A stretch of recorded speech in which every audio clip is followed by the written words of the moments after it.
Hello, my lovely. All right, so I'm going to walk you through 3 projects.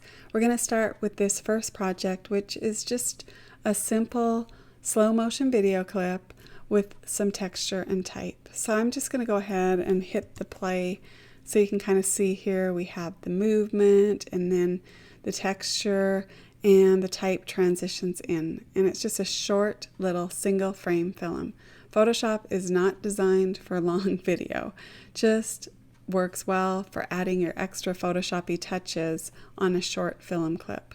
So this particular clip was shot in slow motion, and you can do that just by going on your phone and going to your camera and choosing slow motion, and it works amazing for this kind of idea. And a little bit of movement can go a long way. It's just really beautiful. So we're going to start this from scratch. So I'll close off this file and we're going to build it again. I'm going to tap on my PS and I'm going to bring in my video clip.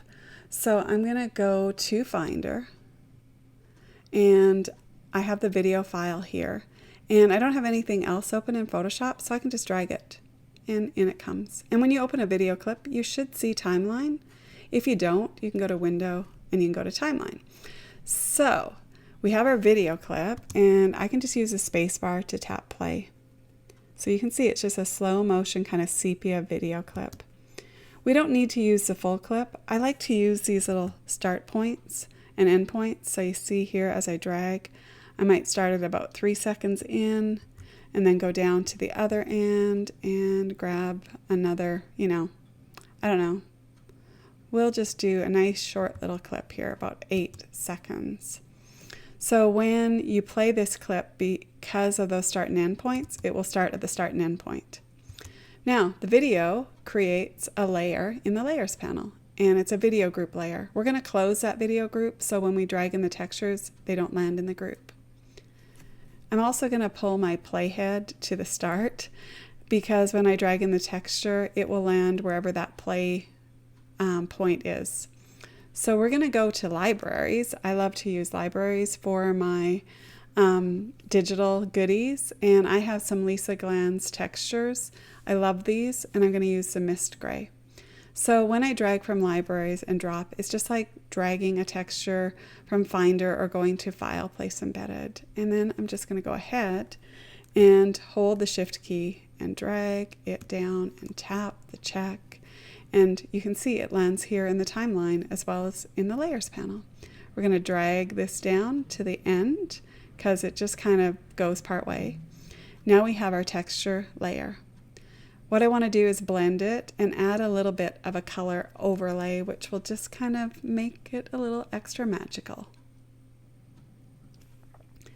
So to change our blend mode of the texture, we'll come to the Layers panel and we'll go to Soft Light. And then we're just going to double tap beside Mist Gray to open up layer styles, or you can go down to FX. And we're going to go to Color Overlay, and this is the color. I would have to choose a color, but it remembers the last one I did, which is kind of this greeny shade at 100% soft light opacity. We'll tap OK. Let's pop libraries out of the way so we can see our layers. Then I wanted a little more texture, so I duplicated the mist gray layer, Command J or Control J on Windows, and I got rid of the color overlay, so we just have the texture. And you can also right click and clear the layer style, but then you'll need to do the blend again. So we'll just go to Soft Light. All right, so now we're gonna, maybe I'll pull the opacity down. Now we're ready to add some type, but down here we're gonna expand our layer like so. So it's across the full video clip, right? Grabbing our type tool, I'm going to use Naive Sans Shake in the black option, and I love this set of fonts. It's on Design Cuts, and I'm going to use kind of just a gray shade, a greeny gray, and we'll draw out a text box onto our video clip. So we're just like essentially doing what we would do with a still canvas, right? Over on my other screen, I have the quote that I chose, which is, being still does not mean don't move, it means move in peace. So I'm going to get my text active here in Photoshop again. I'll double tap on the T in the Layers panel, and I'll tap Command V. I'll tap on the check mark. Then I'll go up to the size option up here, and I'll just scrub over to the right. There we go. And then I'm going to hold the Command key to move this down and just kind of align it on the page, or the video really. That looks good. It means move in peace. Maybe we want, it means move in peace. I don't know. Sometimes I don't really like that. We'll leave it as it is. We'll leave it as it is. We'll tap the check mark. All right. Now we need to credit the quote. So I have the author of the quote, I.N. A. Gardner. And I copied that, and then I'm going to tap here and hit Command V. And it's bigger than I need. I'll tap the check mark and I'll make it smaller by just scrubbing. So we want to make sure it sticks with the quote so it doesn't kind of look like it's just free flowing on its own. We want them to be connected. So we're going to go like that. It's a little small. There we go. I think that will work. And I like it. So the final thing that I did is I added a brush layer. It's one of my dust and scratch brushes. Let's actually pull our type here to the end though. And we're going to do a little transition in a minute, but let's get our texture over top. So we're going to add a blank layer. We're going to go to our brush tool, and I have these dust and scratch brushes. This is Dust and Scratches number 3. And it's smaller than I need, but I want to get all of it kind of on the canvas, so I'm going to stamp it and transform it after. So I'll just stamp it a couple of times down onto the canvas, and it's actually stamped in kind of that gray shade, which I don't mind. I'm going to hit Command Z and stamp it in white. To get white, I'll tap D to get to my default colors, black and white, and then X to get to white as my foreground. And then I'll do a couple more stamps in white. And it's just like, it's almost like a speckle. I'm going to hit Command T to transform this, holding the Option key, actually Option and Shift, so I can override the constrain proportions, pulling top bottom. And I'll just do, you know what? I lied. I'm just going to do the Shift key, because constrain proportions will keep the proportions of that brush layer, and I just want to fill it with all of that brush. Check mark. Oh, amazing. There we go. So that just adds a little extra touch. Let's get out of the brush tool so we don't have this following us around. I'm going to tap V to get to the move tool, and let's pull our layer of stamp over the full clip. Then what I'm going to do is, why don't we start the video clip without the text and let it come in. So I'm going to pull here on the endpoint of the type so it doesn't start right at the beginning, and then the credit just a little bit later. And I'll play this so you can see, but do you see how it comes in so quick? So let's add a transition. I'm going to tap on the transition option and go to fade and drag this onto the being still layer and fade onto the I.N. A. Gardner layer. And I want to expand it a bit, but I'll show you what that does. Tap play. See how it just kind of transitions in, but I want a longer transition. So I'm going to go ahead and just pull this over and pull this over, and we'll try it again. See how it just kind of comes in nice and gentle. Just a little extra touch. I love doing that. And that, my lovely, is our first project. The final step would be to go to File, and you can go to Export, Render Video, and give it a name, pop it where you want. These are the settings I use for a 1080 by 1920 video clip. I use the high quality H.264 and 1080 by 1920. If you choose one of these presets, it will basically, or it should, have these settings. This is 1080 by 1920 because it's a portrait video, which works good on your Instagram stories. They also do really well on Pinterest. And then you tap render, and then it's going to save an MP4 video clip for you. All right, we'll move on to the next project. All right, we're going to make another project. This time I'll just tap play to show you what we're making here. It's basically a slow motion clip with this texture and type overlay that slowly comes in to the clip. I love it. I love the font that I use, which is called Onyx. And you can see even behind that texture, you can see some movement. There's some blending. Do you see that? Isn't that really cool? I love this video clip. It was shot in golden hour, so you get that golden corner, but also like there's little, bugs kind of flying around, which seem kind of pretty in the clip. So I'm going to show you how I did this, and notice as I tap play, it slowly transitions in and it will slowly transition out. So let's take a look at how to do that from scratch. I'm going to close this one off, and I'm going to bring in my video clip again like we did for the first project. We have the video file here, and I'm just going to pull it out of the way onto my other monitor and go into Photoshop and just drag the clip in. I have nothing else open here, so it opens up. Timeline, we have the video clip, and we don't need the full clip. I'm just going to grab like 10 seconds of the clip. So I'll just pull this endpoint down, as you can see here, to about 10 seconds. So now we have this slow-mo clip, and next what we want to do is bring in our overlay. One thing when you bring in a clip for the first time, it can take Photoshop a bit to play it, and you can get like a beach ball if you're on a Mac, or it can just kind of slow down. And also the first time it's not rendered out, so it can look a little choppy, just so you know, but when you render it out as a video clip, it should be good. So what I did is I made this texture and type overlay, and I pre-made this to kind of save some time, but I'll break it down for you. I'm going to pull the timeline down for a second here. I'm going to hit Command- so we can see the full clip. I'm going to make sure I close the video group over here in the layers panel before I drag this in from libraries. So I've saved this JPEG file, which is a Lisa Glanz texture and some type, and it's a JPEG in my libraries. I'm going to drag it on to the clip. So what I have is a texture that I pulled the color out of. I desaturated it. It was the antique white.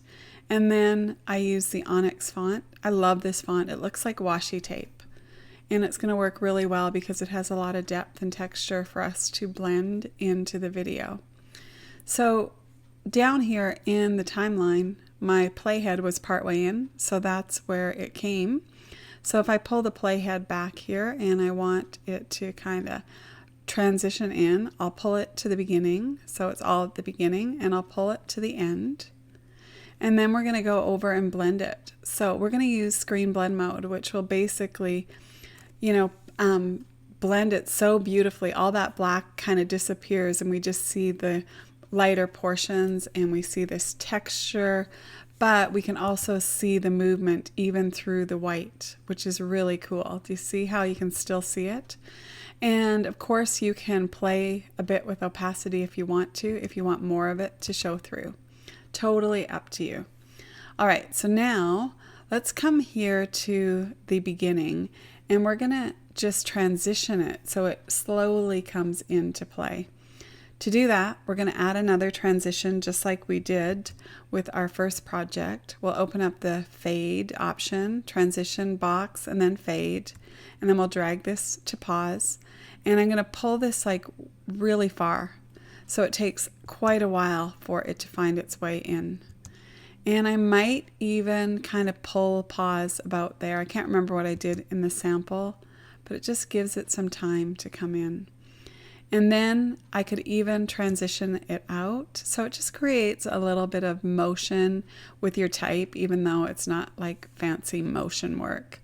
We're going to tap here on the transition and drag fade to the end, and I'll try that again, and we'll just pull this endpoint here, and then we'll pull that fade like so. So it kind of is only showing for really 100% of a small portion of the time. Like so. And I wanted a little more texture, like with the screen blend mode, I wanted a little more texture. So I added one more layer of texture. That's cool though, right? So what we'll do is we'll pull our playhead back here again, and we want a full layer. We don't want it to transition, we want it to be part of it. So I'm going to go into my libraries to the cloth and paper collection and use this a washed texture. And I'll pull this up to the top, and I'll just use the shift key and just pull it over the entire background. I'm not too worried about the constrained proportions for this because we're just getting a little texture. We're going to go ahead and add multiply. Now you can't actually see what it's doing to the full image, right? Because we're not at that point, but that's okay. Let's drag it completely over and we'll just play here, and you can see it adds some nice texture. I found it too yellow though, so just like the Lisa texture, I desaturated and then added the type. With this, I want to pull the color out. When I pull it from my libraries, it becomes a smart object, so I can use Command U to open up hue saturation, or I can go to Image, Adjustments, and Hue Saturation. I like using Command U. It opens up this panel, and I'll just pull the saturation out, and I'll tap OK. And then I'm just going to lower the opacity a bit. It just gives a little more texture. And let's play this from the start. So we get this kind of cool transition coming in to its full effect and then slowly fading out. It's just a little pause. So there you have it. That's our second project. Really easy to do. Just to quickly show you that pause font, I'm going to go back to the textures because I think we have time, and we're going to go ahead and open up Antique White by double tapping from libraries. And this is the texture. Now, because it wasn't 1080 by 1920, what I did is I set up a file and then pulled the texture on. So I just went to File and New. I made a file 1080 by 1920. I pulled the texture on from my libraries, pulled it up here, held the shift key and just pulled it over top like so, and tap the check mark. Then I hit Command U or Control U, pulled the saturation out, tapped OK. Then I went ahead and I grabbed my type tool and I chose the Onyx font. I just love this font, and it's the bold, not outline, it's the SVG bold. So this is an SVG font, which means to change the color of it, you need to add a color overlay. You can't change it from the swatch. Notice my swatch is set to white, but when I pull this out, and I'll make it like super big here from the get-go, and I type the word pause, notice it's black even though that's white. It's because it's an SVG font. So let's get our spacing here, and let's tap the check mark. And let's just scrub up and make it nice and big. Anyhow, we won't do this whole thing, but I wanted to show you that process. And I just kind of filled the canvas. And I need it to actually be black for the project.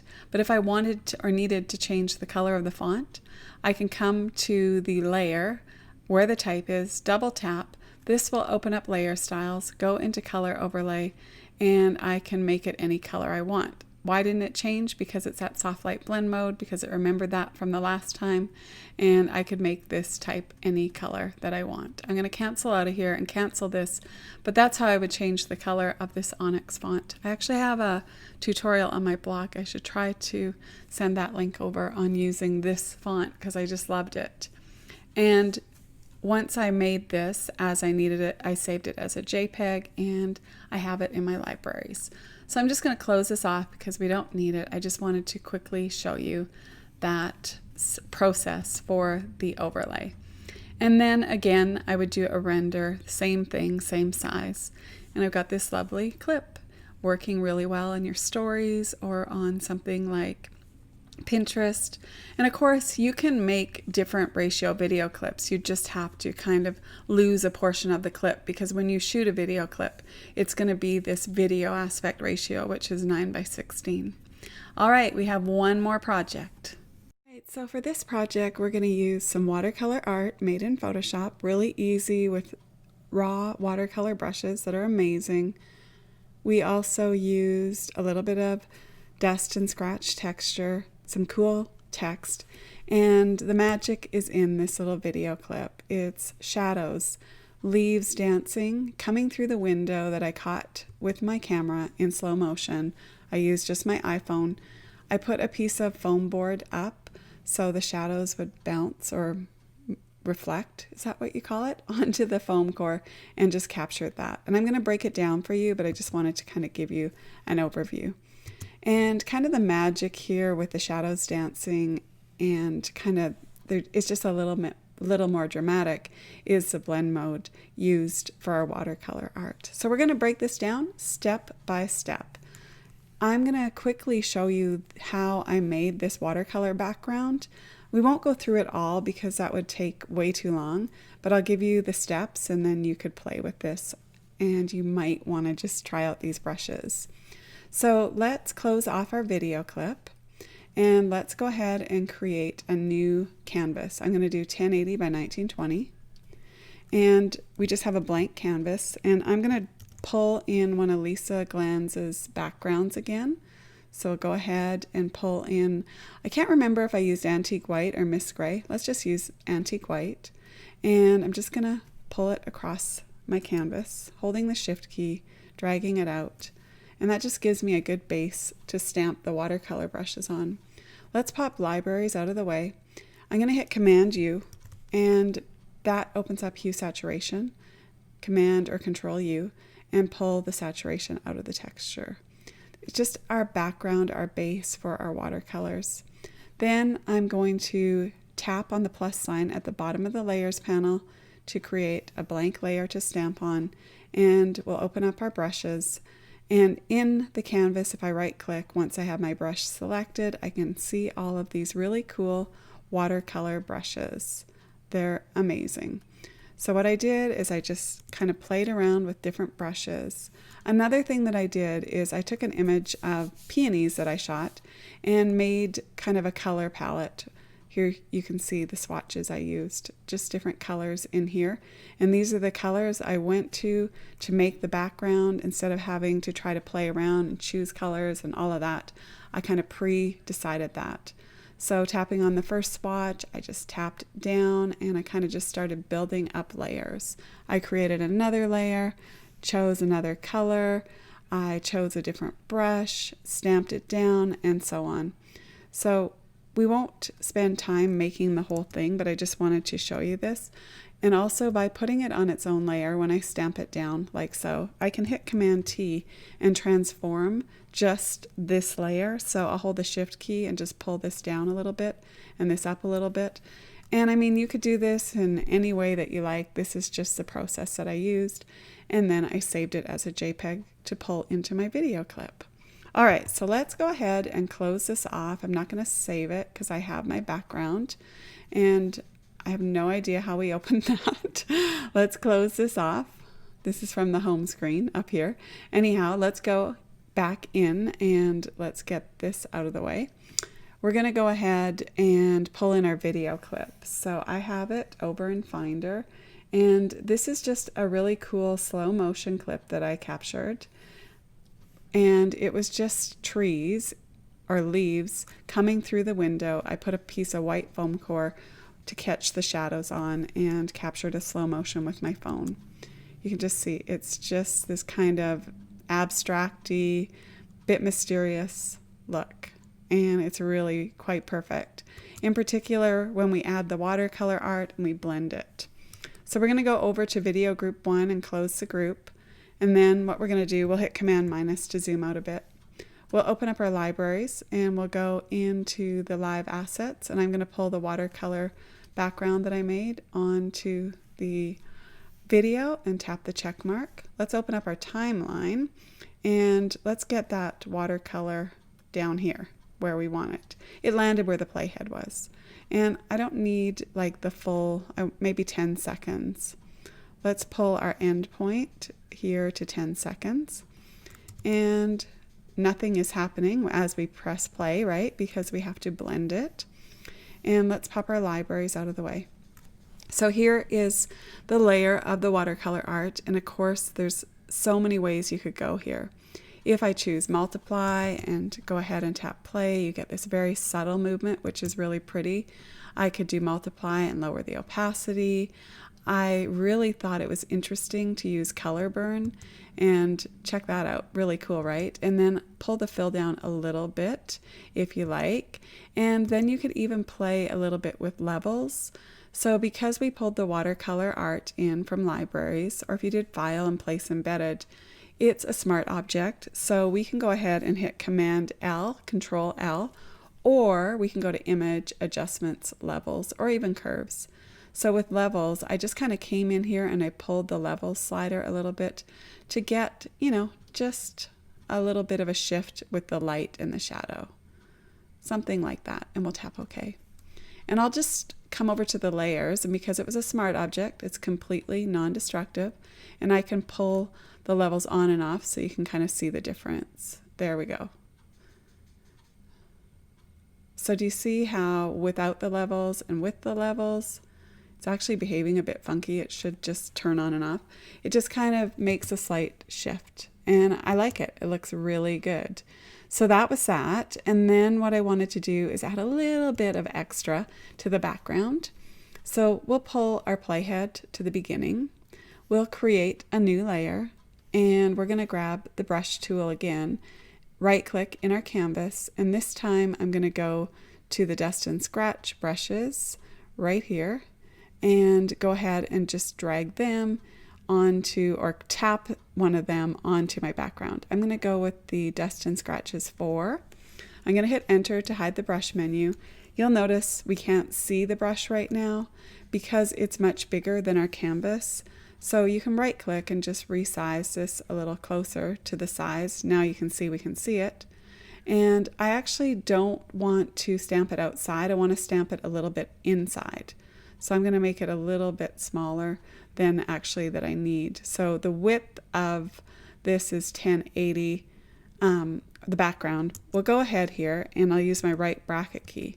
And I'm just going to do it so it's all inside of the canvas. Before I stamp it down, I want to stamp with white. So I'm going to tap D to get to my default colors, X to get white as my foreground, and then I'll simply stamp it down. And it's going to be super subtle. I'll do it a couple of stamps down. I can see it, you might not see it, but I'll do, 1, 2 stamps, and I get this slight spatter in the background, dust and scratches. I'm going to tap V to hide the brush tool. I'm going to tap Command T to get my transform, and I'm going to move this up over the image, and you'll kind of see as I move it the dust and scratches. But let's use Shift and just pull it up and down and over like so.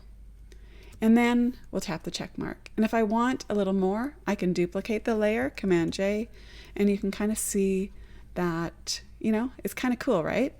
All right, so that's our base. Now we need to add our quote. So I love this font that I used, Naive. There's a Naive Shake, Sans Shake, Naive Inline Sans, and you can kind of use them together. So for this particular project, I used 2 layers. I used the Inline Sans, and I typed out my quote, and I'm just going to copy that from my monitor. The eye is always caught by light, but shadows have more to say. I'm going to go ahead, I've copied that from my other screen, and I'm going to come up here and choose my font. And it was Naive Inline, and I believe I used Sans. And I did take note of this just so it wasn't too, hard to remember. I think I used the bold. So we're going to go ahead and pull this out. We need it to be bigger, so we'll make it a bit bigger, and we'll tap Command V. And do you see this really cool font with the space in it? I love it. It's so good. All right. Now, let's go ahead and tap the check mark, and we'll style this a little bit. So the eye is always caught by light, but shadows have more to say. Let's do that, ... Let's tap the check mark. Let's go a little bit bigger so you can actually see this fantastic font. And also just keeping in mind when you're showing or making something for mobile, you do need it to be a little bit bigger because it will get lost, and I tend to do it too small. That's kind of a thing that I do that I have to catch myself with. Now this ... seems interesting. I'm going to retype say ... There. Isn't that interesting to see how they're smaller? This is 85 and this is 85, but they look way smaller. That's kind of interesting. So what I did there is copied it and pasted it. I'm really not sure why that did that, but that's okay. We're going to go ahead now and tap Command J to duplicate this type layer. And right now it doesn't look like anything, but what we're going to do is change the font. And there's a companion font, and it is the Naive Inline Sans half. So let's go to Inline Sans and look for the half. Here we go, right here. And I'm going to zoom in so you can see this. Oh, it's so good. Do you see this? Oh my gosh. We just need to get rid of the ... on this layer. For some reason, it doesn't want to fill that in. It probably didn't, not probably, it just didn't have the line characters for the periods. So we'll go ahead and get rid of that. All right. Now I'll zoom out. How lovely is that font? Seriously. I love it. I love the whole family. There's 2 fonts. And I love them both. The shake one and then this one. And you can change it up. There's half with the lines. There's all kinds of different versions. Inline Sans half, Inline Sans. Let's just go to Naive so I can remember. So look at all of these different ones that come with it. So the shake version, and then there's dot, which is dots. Like, it's crazy. I love it. Anyhow, so notice though, I did the first layer and then I did the second layer. And even though, this is interesting, even though I didn't change the color, it just kind of defaulted and is black where those half lines are, which is really cool how it did that. Ah, okay guys, it's because it filled it in. So basically it filled in the gaps of the type with the lines. So you can see the watercolor come through. Oh, amazing. All right. Okay, so we're almost done. We need to do a credit. So this is Gregory McGuire. So Gregory, and this would be a good way for you to see how that font would behave without the background letters. Not so great, right? It works in combination, and I need to retype it because I spelt it wrong. Before I do, let's actually go ahead and choose the font, and I use the Naive Sans Shake, and let's spell Gregory right. And I'm going to come up to the glyphs and choose my dash. And actually that one's a bit long from another font. There we go.